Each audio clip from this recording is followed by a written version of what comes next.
What's up, everybody? We're finally back after a couple months, and this time we're on a pirate ship built by .ChickenMan, good friend of mine. If you've played One Piece Requiem, an old game of mine, you would recognize this ship. Anyways, I like to change the setting up. As you remember, last time we were most likely in the desert, and the desert gets kind of boring, and I don't want to do a blank base plate, so let's stick to here. This pirate ship's always nice, you get a nice view.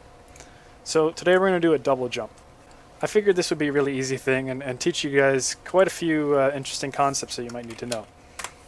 So first things first, we're going to get a local script. You're going to want to put in player GUI. That's where I always put my local scripts. Local scripts only work in a variety of places, especially when it's filtering enabled, which I'll enable right now. This is play solo. Not everyone has play solo. It's kind of hard to get to, but just for example, I'm just going to turn it on anyways. But the only places local scripts work are in your play GUI, your backpack, and in your character here.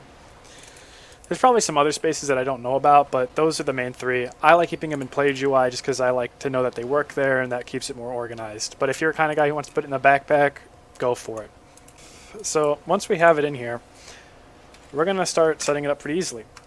You're going to want to find the player, and I'm sure I did this in my last tutorial or extra as well.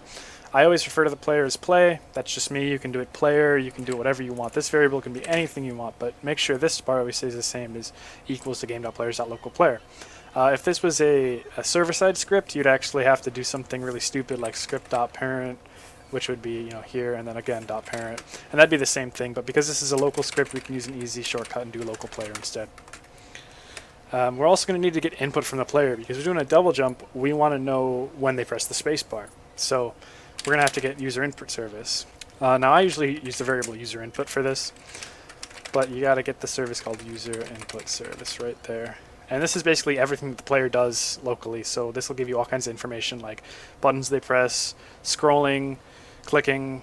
If they're on gamepads like Xbox controllers, it'll tell you all that information, how they move the camera, all that crazy stuff. And those are going to be the only two things we need for now, but we'll be adding more variables soon. So first we want to now set up a connection to user input. And we're going to use inputBegan, which means they pressed a button or they did something new. And what's going to go in here is I use this. It's going to pass along a new variable to input here. And we want to see if that input's key code is equal to the key code that we're looking for. So it'll pass along input. Input's a table filled with a bunch of interesting things. Key code is what key they pressed if they pressed a key. If they didn't press a key, it'll show up as nil or something that's not a key at all. And we're looking for spacebar, so we have to do type in Enum.KeyCode.Space. Because of Roblox's new special things that lets you see all the different things you can put in, you can see all kinds of different keys you can put in. Like if you type in shift, it'll give you all that. If you want to use something else, but we're using space. So just to check that worked, we'll put a print here. And to start and stop it, you can either copy and paste this or disable it and re-enable it like that. So press space and we're hitting it. Okay, perfect. Well, we got to make the player jump. And the way players jumping in Roblox works is all it really does is it adds whatever the character's humanoid's jump power, which right now it is set to, let's see, 50. It adds that to the character's velocity. Torso's velocity. I don't know which part it uses, but we'll get it real quick. So all we got to do is we got to get the character. So I'd use char. Play.Character will always refer to the character if it exists.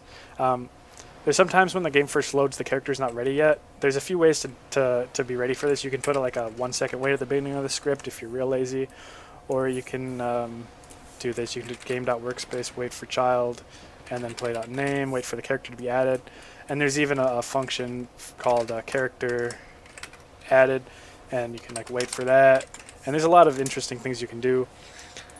But for these reasons, we can just leave this like this because we don't have to worry about loading in the character because I'm not going to be resetting or relaunching the game. But just if that ever becomes an issue, just add some kind of delay before it looks for the character. Now that we have the character, we're going to want a part in the character. I'm going to use the Humanoid's.RootPart, and we're going to use WaitForChild for that. And if I haven't discussed WaitForChild yet, it's a very helpful function here. That'll basically, you give it a place, a parent, and you wait for whenever this part is added to it or exists in it. So So this would never go past this point if I deleted the humanoid root part, because it's always waiting for that part to exist, and it's a very handy thing, and I'd use WaitForChild anytime you try to refer to something that should exist. Otherwise, it might not load in time and you might get an error.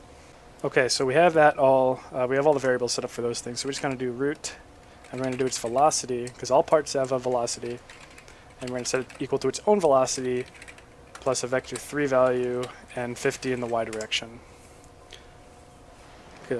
So if we hit space, it should add 50 to our velocity in the up direction, but because it'll, it's not resetting it, it'll constantly allow us to jump forever, and you can even get a velocity higher of 50, because as many times as you press it, it's going to keep on adding 50, but that's going to be fixed the second we add some kind of cooldown to it, or allow players to not be able to jump multiple times in the air.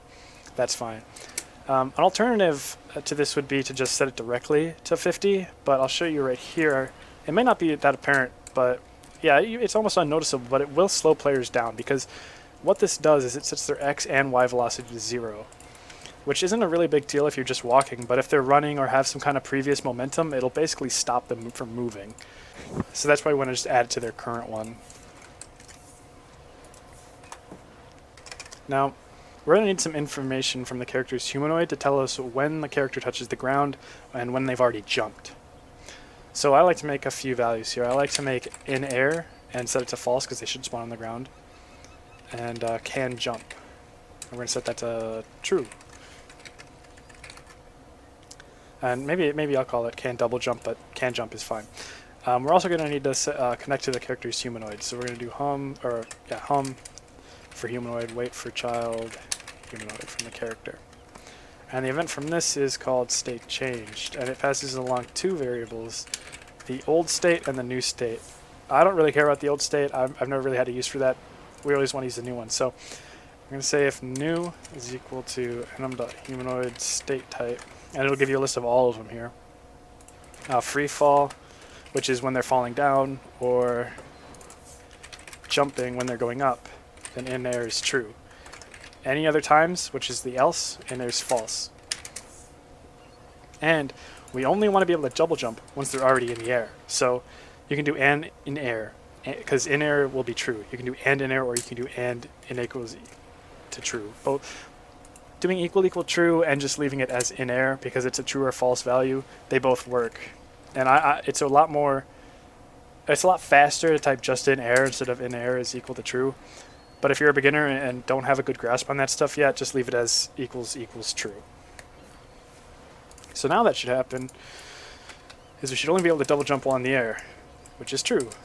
And we can still, it functions almost exactly the same.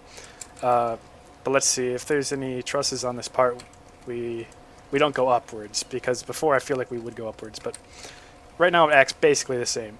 What we want to do is make it so they can only jump one time.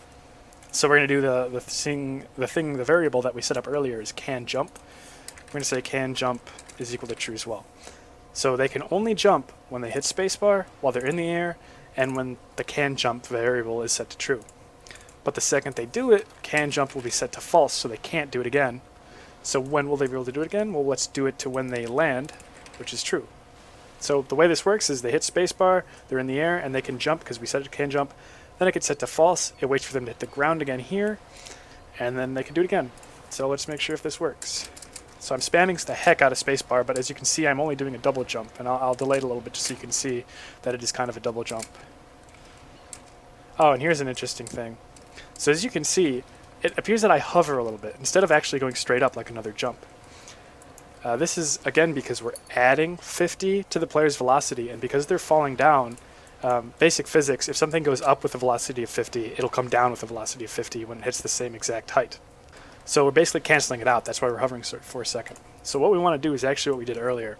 We set it equals to 0 and 50, but we want to maintain their horizontal velocity. So the way to do this is to set equal to 0, 50, 0, but instead of the zeros, we're going to do the x factor or component of their current velocity and the z factor of their current velocity. This will allow them to not stop and lose momentum, but will only overwrite the y velocity. So as you can see there, even if I wait till we get to the bottom, I'll still get the full maximum height of the jump. And again, I spam spacebar, I can only do one double jump in the air, so this is basically functioning perfectly. Now, if you want to do something interesting, it's not really important, but if you want to match it exactly match what their normal jump height is, you can just set this to hum.JumpPower, or whatever you've referenced humanoid as. And then let me re-enable it real quick. And it should act exactly the same, but if you upgrade the jump power here to 100, which is really high, you can do that twice. And it's always connected to that. You know, and you can always set up different kind of variables that your jump power can refer to if maybe players can upgrade their jump power or their double jump power and all that stuff. But double jumping is a fairly simple script, but you need a little bit knowledge of physics and all that stuff to do it, and how to get players' input correctly. So that's basically the end of this tutorial, or I guess this is a scripting extra really. So I hope you guys enjoyed the new environment and the new extra video here we got, and maybe I'll make some more soon. I know it takes me a while, but we'll see.